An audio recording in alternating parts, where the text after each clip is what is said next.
পৰ্যায়ৰ টেকনলজি আমি ব্যৱহাৰ কৰিবলৈ গৈ IITক ইয়াৰ দায়িত্ব দিছোঁ PWDৰ উপৰিও গতিকে IITৰ যিখিনি ব্যৱস্থা সেই ব্যৱস্থাৰে আমাৰ ইয়াৰ পানী ওলাই যোৱাৰ যিটো টেকনলজি সেইটো কথা তেখেতসকলে ঠিক কৰিবলৈ গৈছে আৰু বাকি কিটা যিকিটা কথা কৈছে আমাৰ নিৰ্মাণৰ ক্ষেত্ৰত আটাইকিটা নিৰ্মাণ কাৰ্য সম্পূৰ্ণ হোৱাৰ পথত তাৰ উপৰিও মই কৈ দিওঁ যে পাব্লিক হেলথৰ জৰিয়তে আমি পানীৰ যেটো পৰিশোধন কৰি পানী তাত ব্যৱহাৰ কৰিব লাগে সেই পানীৰ ক্ষেত্ৰতো তেওঁলোকে কাম আৰম্ভ কৰিছে ইলেক্ট্ৰিকেল সাবষ্টেচন আছিলে মানে সম্পূৰ্ণ হোৱা নাছিল সেইটো সম্পূৰ্ণ হৈছে তাৰ পিছত যিখিনি হোষ্টেল ছাত্ৰ ছাত্ৰীৰে হওক টিচাৰে হওক সেইখিনি অলপ আমি ওপৰলে বনাইছো যত পানীৰ প্ৰবলেমটো তেখেতে কোৱা ধৰণে নাই মানে নহব সেইখিনি ইতিমধ্যে আমি নিৰ্মাণ হৈ আছে আমি লাহে লাহে আমি এলট কৰিম তাৰ পিছত আৰু তাত আমাৰ ইয়াৰ উপৰিও ৰিহেবিলিটেট এটা সেন্টাৰ ড্ৰাগছৰ কাৰণে সেইখিনি আমি নিৰ্মাণ কৰা হৈছে পুলিচৰ আউটপোষ্টৰ ক্ষেত্ৰত মানে তাতে নিৰ্মাণ কৰা হৈছে গতিকে এই গুটেইখিনি আমি ব্যৱস্থা আমি লোৱা হৈছে তেখেতসকল সন্মানীয় বিধায়ক তাৰ আমাৰ কাউন্সিল সকলোৱে এইখিনি সহযোগিতা কৰিছে এতিয়া তাতোকৈ মই এটা তেখেতসকলক ভাল খবৰ দিছো যে ডিফুৰ লগত এখন সুপাৰ স্পেশালিটি হস্পিটাল আমি নিৰ্মাণ কৰিবলৈ ইতিমধ্যে সিদ্ধান্ত লৈছো ধন্যবাদ যেনেকৈ গুৱাহাটী মেডিকেল কলেজত সুপাৰ স্পেশালিটি হস্পিটাল আছে ডিফু মেডিকেল কলেজতো এখন সুপাৰ স্পেশালিটি ধন্যবাদ সুপাৰ স্পেশালিটি ধন্যবাদ মন্ত্ৰী ধন্যবাদ জাকিৰ অধ্যক্ষ ডাঙৰীয়া দিনে দিনে মানুহ হাৰ্ট এটাক আৰু ব্ৰেইন ষ্ট্ৰোকত আক্ৰান্ত হৈ মৃত্যুমুখত পৰিব ধৰিছে আৰু ইয়াৰ সংখ্যা বৃদ্ধি পাব ধৰিছে গতিকে মই আপোনাৰ জৰিয়তে বিভাগীয় মন্ত্ৰী ডাঙৰীয়াৰ পৰা জানিব বিচাৰিম যে অসমত নতুনকৈ স্থাপন হোৱা মেডিকেল কলেজসমূহত যিসমূহ মেডিকেল কলেজত কাৰ্ডিঅলজি আৰু নিউৰলজি বিভাগৰ ডক্টৰ নাই সেই ডক্টৰসমূহ কেতিয়া নিয়োগ কৰিব ঠিক আছে অনাৰেবল মিনিষ্টাৰ মাননীয় অধ্যক্ষ মহোদয় এই কাৰ্ডিঅলজি আৰু নিউৰলজিৰ ক্ষেত্ৰত আমি কিছু বিশেষ ব্যৱস্থা ইতিমধ্যে লোৱা হৈছে আপোনালোকে জানে গুৱাহাটী চিকিৎসা মহাবিদ্যালয়ৰ লগত নতুনকৈ এখন সুপাৰ স্পেশালিটি তাত যোগ হৈছে CN চেণ্টাৰ বুলি কাৰ্ডিঅ' নিউৰো চেণ্টাৰ তাৰ পিছত ডিব্ৰুগড়ত এখন সুপাৰ স্পেশালিটি হস্পিটাল ইতিমধ্যে কৰ্মৰত হৈ আছে AMCত সেইখনতো নিউৰো কাৰ্ডিঅ' আছে যোৰহাটত আমি এতিয়া নিউৰো প্ৰফেচাৰ দিছো তাত ঠিক তেনেধৰণে আৰম্ভ হৈছে আৰু এতিয়া আমি আৰু এটা কথা আমি ঠিক কৰিছো যে নিউৰো কাৰ্ডিঅ' নেফ্ৰো ইয়াৰ এইখিনি লৈ এখন সুপাৰ স্পেশালিটি হস্পিটাল আমি শিলচৰত নিৰ্মাণ কৰিবলৈ লৈছো প্ৰস্তাৱ ৰাখিছো আৰু সেইটো কাম ইতিমধ্যে প্ৰক্ৰিয়া আৰম্ভ হৈছে মই ডিফুটো কথাটো কৈয়ে গ'লো তাৰ পিছত আমি যোৰহাট বৰপেটা তেজপুৰ আৰু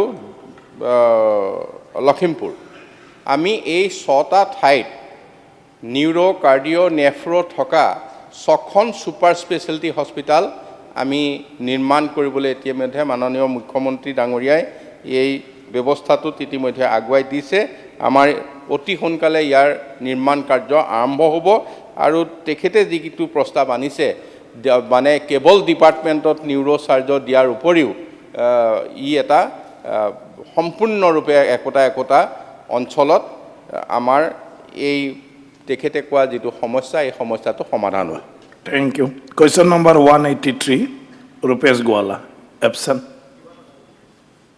আৰু ক'ব লাগিব জাস্ট দুটা পইণ্ট এটা কথাটো এনেকুৱা হস্পিটেলবোৰ হৈ আছে ভাল কথা কিন্তু এনেকুৱা এটা মই কথা ক'ব খুজিছোঁ যে দিছপুৰ সমষ্টিৰ ডিষ্ট্ৰিক্ট হস্পিটাল আৰু 30 বেডৰ হস্পিটালৰ দুখনত মানে ডাক্তৰ খুব কম, কিন্তু এগৰাকী ডাক্তৰৰ বিষয়ে ক'ব খুজিছোঁ। IS অফিচাৰৰ জীয়েক, তেওঁ হ'ল ডাক্তৰ PM বন্দনা। MBBS পাছ কৰাৰ পিছত গ্ৰাম্য অঞ্চলত এবছৰ কাম কৰাটো নিয়ম বা সেই কাম কৰাটো বাধ্যতামূলক। তেওঁ IS অফিচাৰৰ ছোৱালী হোৱাৰ কাৰণেই তেওঁ আহি GMCত এটেচ কৰি দিয়া হৈছে। মই আজি কেশৱ মহন্ত মন্ত্ৰী ডাঙৰীয়াক চিঠি এখনৰ দিম বুলি কৈছিলোঁ, কিন্তু কথাটো অকণ ৰাজহুৱা হ'লে ভাল।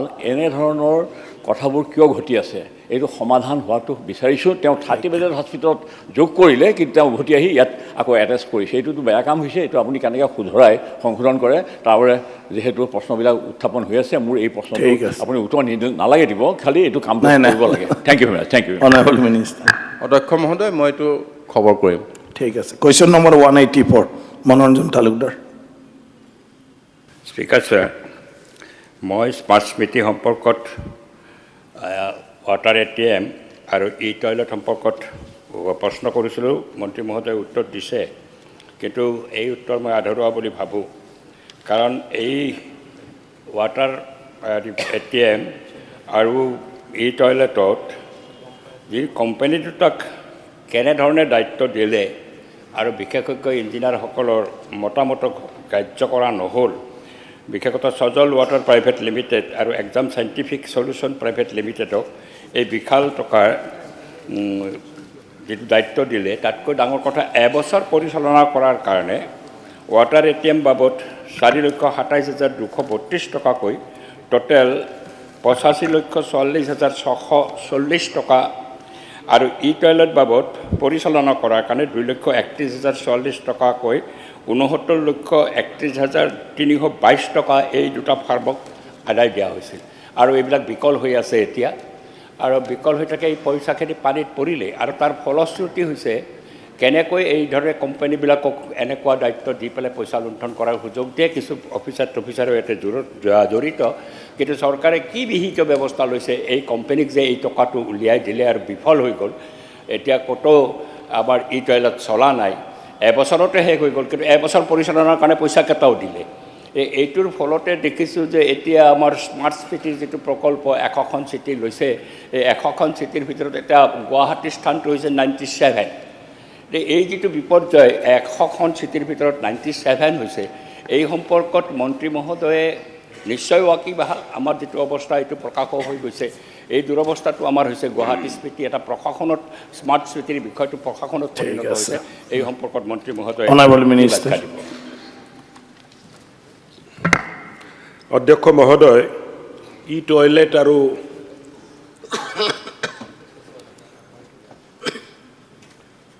টয়লেটৰ যিটো কথা ওলালে আৰু vending machine, vending machine, water vending machine, মই দায়িত্ব লোৱাৰ আগতে মই খবৰ যেতিয়া পালোঁ, খবৰ কৰা হৈছিলে টয়লেট আৰু ৱাটাৰ ভেণ্ডিং মেচিন গোটেইটো বিকল হৈ আছিলে। মেৰামতি কৰি আমি ক'লোঁ যে কোম্পানীক দিব নালাগে, ভেণ্ডিং মেচিনবোৰ, ৱাটাৰ ভেণ্ডিং মেচিনবোৰ NGO গোটাই দিব লাগে, ন' কষ্ট টু দি গভৰ্ণমেণ্ট, তেখেতসকলে অপাৰেট কৰিব। আৰু টয়লেটবোৰ আমি GMCক গোটাই দিছিলোঁ, কিন্তু ভালকৈ পৰিচালনা হোৱা নাই বুলি আজি যিটো তথ্য মোৰ হাতত আছে, এইবিলাক বিকল হৈ আছে, চলা নাই। মাননীয় বিধায়ক ডাঙৰীয়া এটা গুৰুত্বপূৰ্ণ কথা ইয়াত আনিছে যে গুৱাহাটী স্মাৰ্ট চিটিৰ ৰেংকিং 100টা স্মাৰ্ট চিটিৰ ভিতৰত 97ত আছে। আৰু মাজত পেপাৰতো এই কথাবোৰ ওলাইছিল, ছ'চিয়েল মিডিয়াতো এই কথাবোৰ মই চাব পাইছিলোঁ। কিন্তু আজি আপোনাৰ মাধ্যমত মই সদনক জনাব বিচাৰোঁ যে গুৱাহাটী স্মাৰ্ট চিটিৰ ৰেংকিং 97 নহয়, গুৱাহাটী স্মাৰ্ট চিটিৰ ৰেংকিং 59th হৈ আছে। মই যেতিয়া দায়িত্ব লৈছিলোঁ বা মুখ্যমন্ত্ৰী ডাঙৰীয়াই যেতিয়া মন্ত্ৰী হিচাপে আমাক দায়িত্ব দিছিলে, তাৰ পিছতে আমি কাম কৰা আৰম্ভ কৰিছিলোঁ। আৰু গুৱাহাটী স্মাৰ্ট চিটিৰ এই ৰেংকিঙৰ যিটো 97ৰ ৰেংকিঙৰ কথা কৈ আছে, এইটো 2021 মাৰ্চৰ ৰেংকিঙৰ কথা কৈ আছে। আজি যিটো ৰেংকিং আছে 59 আছে, আৰু বেছিভাগ প্ৰকল্প আমি সম্পূৰ্ণ কৰিলোঁ। আজি আমাৰ 24টা প্ৰকল্পৰ ভিতৰত 18টা প্ৰকল্প সম্পূৰ্ণ হৈছে, আৰু গুৱাহাটী 17-18টা আৰু প্ৰকল্প যিটো বাকী আছে জুন 24ৰ ভিতৰত আমি কমপ্লিট কৰিম। এক বহুত ডাঙৰ প্ৰকল্প গুৱাহাটী ব্ৰহ্মপুত্ৰ ৰিভাৰ ফ্ৰণ্টৰ কাম উজান বজাৰৰ পৰা ৰাজভৱনলৈ চলি আছে, তাৰো কাম তীব্ৰগতিত চলি আছে। মই কিছুদিন আগত নিজে যাই চাই আহিছোঁ আৰু এই কামটো 2025ত আমি কমপ্লিট কৰিব পাৰিম বুলি আমি আশা ৰাখোঁ।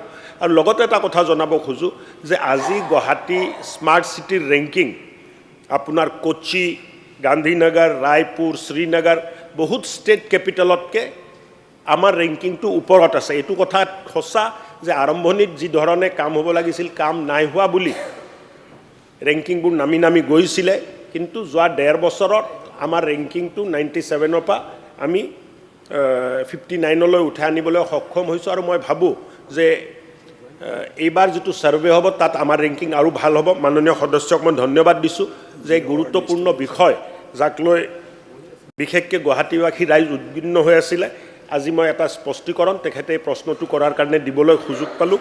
আৰু মই এটা কথা জনাব খুজিছোঁ যে গুৱাহাটী স্মাৰ্ট চিটি মিছন যিটো আছে এই মিছনটো শেষ হৈ গ'ল। এতিয়া মিছনত বাকী থকা কামবিলাকহে চলিব। এই মিছনটো যোৱা বছৰ শেষ হৈ গ'ল। আমাৰ হাততো যিবিলাক প্ৰকল্প আছে এই প্ৰকল্প শেষ হোৱাৰ পিছত আৰু মিছনটো নাথাকিব, গুৱাহাটী স্মাৰ্ট চিটিটো থাকিব। মই মন্ত্ৰীদেৱ মহোদয়ৰ পৰা নিশ্চিতভাৱে 97ৰ পৰা যদি 59 হৈছে, এইটো তথাপি বৰ ভাল হোৱা বুলি আমি ক'ব নোৱাৰোঁ। ভাৰতবৰ্ষৰ 100খন চিটিৰ ভিতৰত 59 পজিশ্যনটো ইজ নট গুড। কিন্তু মোৰ কথাটো হৈছে এই যিটো বৃহৎ পৰিমাণৰ টকা ই টয়লেট আৰু ৱাটাৰ ATMৰ খৰচ কৰা হয়, প্ৰায় 11 কোটিতকৈ ওপৰত টকা তাক তেওঁলোকক এবছৰ পৰিচালনা। এই কোম্পানী দুটাৰ বিৰুদ্ধে কিবা ব্যৱস্থা ল'ব নেকি যে কিয় তেওঁলোকে ফেইল কৰিলে আৰু এতিয়া এই গোটেই প্ৰপাৰ্টিটো নষ্ট হৈ গ'ল? চাজল ৱাটাৰ প্ৰাইভেট লিমিটেড আৰু ইৰাম চাইণ্টিফিক চলিউশ্যন প্ৰাইভেট লিমিটেড, এইটো মই কেটাগৰিকেলি জানিব খুজিছোঁ। লুণ্ঠন কৰিব পাৰ পাই যাব, সেই সময়ত নিশ্চিতভাৱে আজিৰ মন্ত্ৰী নাছিলে, কিন্তু চৰকাৰ বিজেপিৰে আছিলে। বিজেপি চৰকাৰ থাকোঁতে এই ধৰণৰ লুণ্ঠন দুটা কোম্পানীক কৰিবলৈ দিয়া হৈছে, 11 কোটিতকৈ টকা বেছি টকা। এই কোম্পানীৰ বিৰুদ্ধে কি ব্যৱস্থা গ্ৰহণ কৰা হ'ব বা হৈছে এইটো মই জানিব বিচাৰিছোঁ। অধ্যক্ষ মহোদয়, আমাৰ চৰকাৰৰ দিনত কোনো দুৰ্নীতি হোৱাৰ কোনো কাৰণ নাই আৰু দুৰ্নীতি কৰা মানুহ কোনো কাৰণত বাচি যাব নোৱাৰে বুলি মই আপোনাৰ মাধ্যমত সদনক আশ্বাস দিব খুজিছোঁ। আৰু এটা কথা, সদস্য ডাঙৰীয়াই যিটো অভিযোগ আনিছে, আজি মই মোৰ নলেজত আহিছে, ইয়াৰ ওপৰত যি ব্যৱস্থা বিহিত ব্যৱস্থা ল'ব লাগে এই বিহিত ব্যৱস্থাটো লোৱা হ'ব। ছাৰ, মই মাননীয় মন্ত্ৰী ডাঙৰীয়াক সুধিব বিচাৰিছোঁ, অকল স্মাৰ্ট চিটি ৰেংকিঙতে গুৱাহাটী পিছ পৰি আছে এইটো নহয়।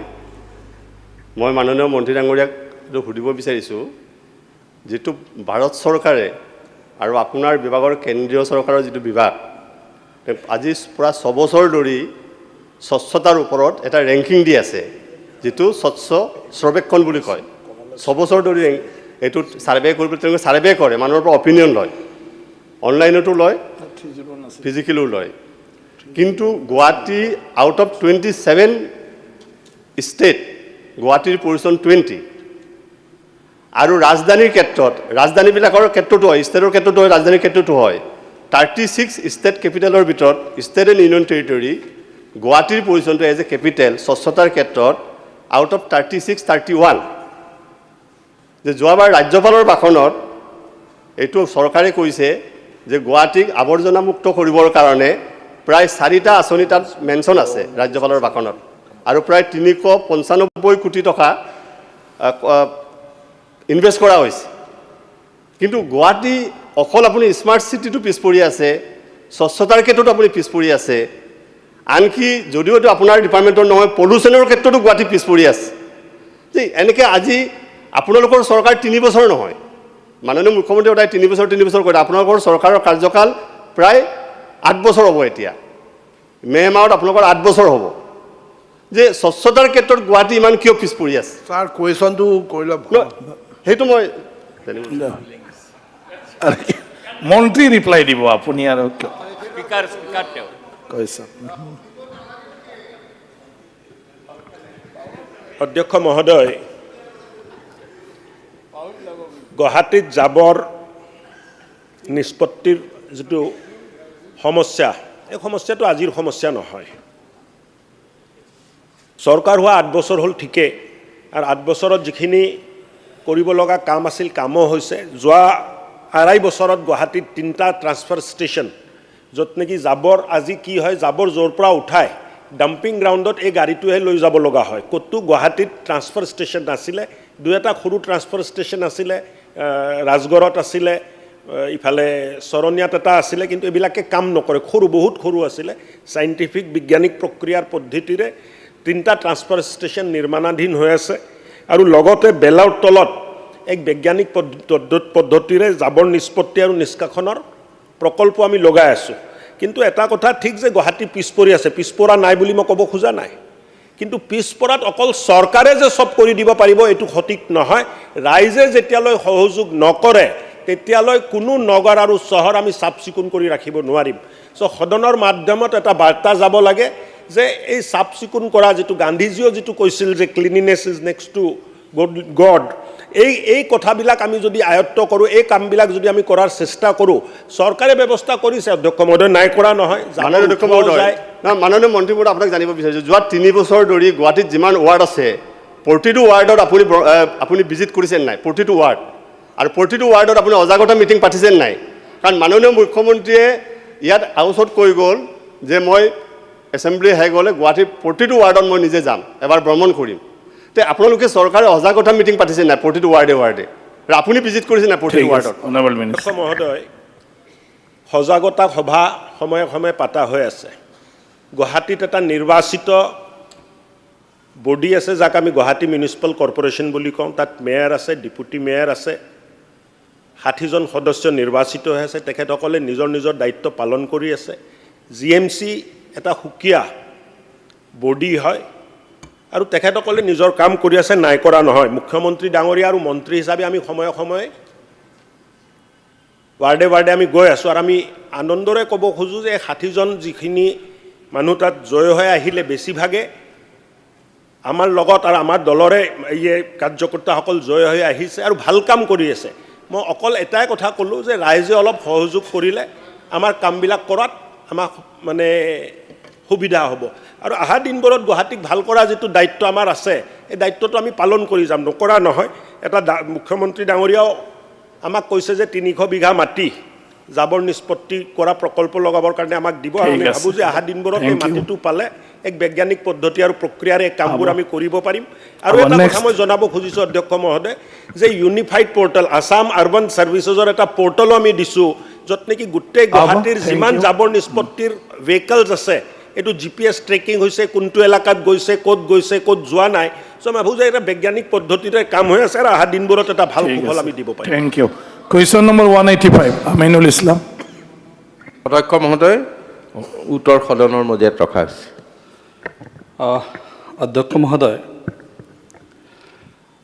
মানকাছৰ আমাৰ দক্ষিণ চীনৰ মানকাছৰ জিলা আজি গোটেই আপোনালোকে এই জিলাখন এতিয়া এটা সমষ্টি হৈছে আৰু পপুলেশ্যন 5 লাখৰ ওপৰত ইয়াত আমি দেখিছোঁ যে ব্লাড বেংক এটা নাই আৰু ব্লাড বেংকৰ যিখিনি কথা ইয়াত দিয়া হৈছে যোৱা 12 ফেব্ৰুৱাৰীত কৈছিল এই কুৱেশ্যনটো কৰিছোঁ আগতীয়াকৈ ব্যৱস্থাপনা কৰিব বিচৰা হৈছে এই কথাটো আমি স্বাগতম জনাইছোঁ দেৰিকৈ হ'লেও আমাৰ তাত এটা ব্যৱস্থা ল'ব ওলাইছে কিন্তু এই ব্লাড বেংকটোৰ লগতে আমাৰ ইয়াত কিছুমান বিল্ডিং গজাৰিকান্দি BPHC মানকাছৰ CHC Tumni CHC south Chalmari BPHC Kakripara HD Jhaudanga HD Kalapani HD এই ঘৰবিলাক 80 আৰু 90 দশকৰ বনোৱা ঘৰ এইবিলাকৰ অৱস্থা পানী উঠে অৱস্থা একদম বহুত বেয়া এইখিনিৰ কাৰণে এটা ব্যৱস্থা ইমিডিয়েট ল'ব লাগে আৰু মানকাছৰ যেটো আমাৰ CHC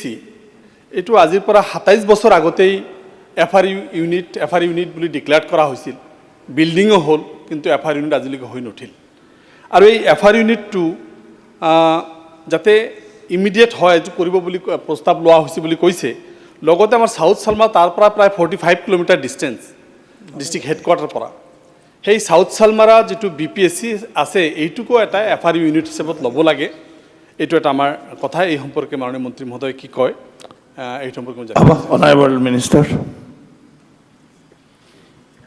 মাননীয় অধ্যক্ষ মহোদয়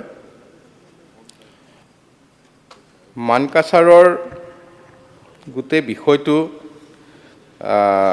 আমি যথেষ্ট গুৰুত্ব সহকাৰে চাইছোঁ এই কাৰণে যে মানকাছাৰৰ পৰা কমিউনিকেশ্যনটো আমাৰ ধুবুৰীলৈ হ'লেও নাৱত যাব লাগে, ইফালেতো মেঘালয়, গতিকে ইয়াক আমি যথেষ্ট মানে তাতে স্বনিৰ্ভৰশীল কৰি তুলিব লাগিব, তাতে আমাৰ যাতে সকলো কাম হ'ব পাৰে।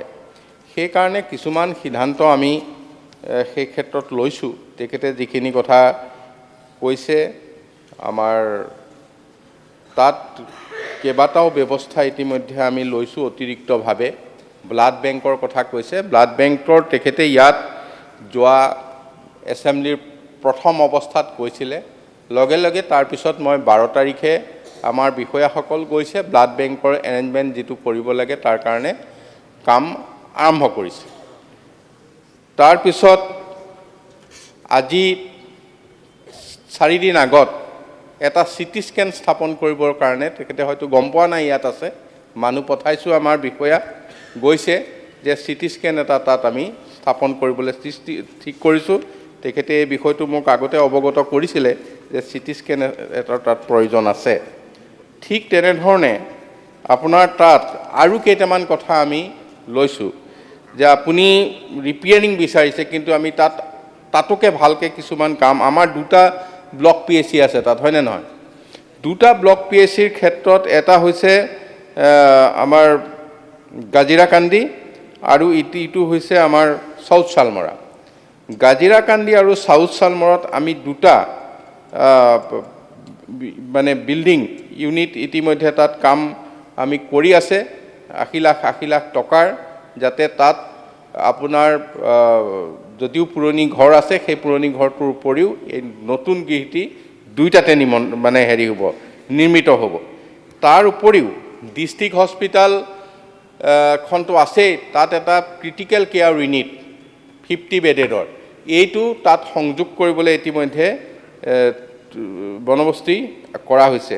চিটি স্কেনৰ যিটো ব্যৱস্থা সেইখিনি কৰা হৈছে। আপোনাৰ তাত সাব চেণ্টাৰৰ ক্ষেত্ৰতো যিখিনি ৰেণ্টেড সাব চেণ্টাৰ সেইখিনি আপুনি মাটি উলিয়াই দিব পৰা নাই, মানে নতুনকৈ আমি য'ত ভাড়াত আছে আমি মাটি বিচাৰিছোঁ, মাটি দিলে আমি তাত একোটা বিল্ডিং সম্পূৰ্ণৰূপে এটা বিল্ডিং 52 লাখকৈ হ'ব, সেই তেনে বিল্ডিং কৰি দিবলৈ আমি প্ৰস্তুত। তথাপিও তেখেতৰ তাত তেনেকুৱা 19টা বিল্ডিং আমি ইতিমধ্যে কাম কৰা আৰম্ভ কৰিছোঁ। যিখিনি কাম অধ্যক্ষ মহোদয় হৈ আছে সেইখিনিও কৈ দি অকণমান ধন্যবাদ এটা দিলে ভাল লাগে। কথাটো এনেকুৱা, এতিয়া মানুহৰ মানে অনুমানটো এনেকুৱা হয় যে চাউথ শালমৰাত চৰকাৰে একোৱেই কৰা নাই নেকি। মাননীয় মুখ্যমন্ত্ৰীয়ে চাউথ শালমৰাক ভালকৈ দৃষ্টি ৰাখিবলৈ দিছে যে তাত